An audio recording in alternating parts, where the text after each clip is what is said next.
Q news లో పనిచేయటకు senior video editors కావాలను సంప్రదించవలసిన నెంబర్లు 8688926084.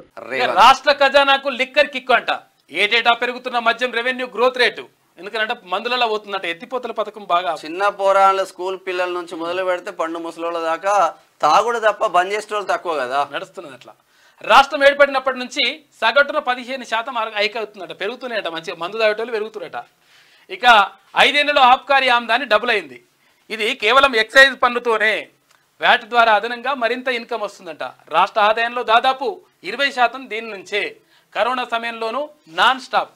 ఇక కాగ్ నివేదికలో కీలక విషయాలు వెల్లడి. అధికారుల అలసత్వం పైన సీరియస్ అయ్యింది. అక్కడ కంట్రోల్ అండ్ 2017-18లో 9,421 కోట్ల ఆదాయం వచ్చింది. 2022-23లో 18,000 కోట్ల 18,471 కోట్లు డబుల్ అయిపోయింది. మొత్తం మీద లెక్క. మొత్తం కూడా మందుతోటి మంచిగానే గిరాకు అవుతుందంట. పైసలు మస్తు వస్తున్నాయంట. అయితే కాక దీని మీద కూడా మాట్లాడిండు.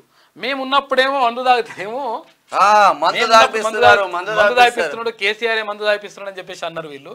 తర్వాత ఇప్పుడు ప్రభుత్వం మారిన తర్వాత మందు ఎందుకు తాగుతున్నారు అంటే ఎండాకాలం కదా చల్లగుండాలని తాగుతారని చెప్పేసి కాక అది కూడా మాట్లాడాడు మన గురించి. అది క్యూ న్యూస్ లో పనిచేయటకు సీనియర్ వీడియో ఎడిటర్స్ కావాలను సంప్రదించవలసిన నెంబర్లు 8688926084.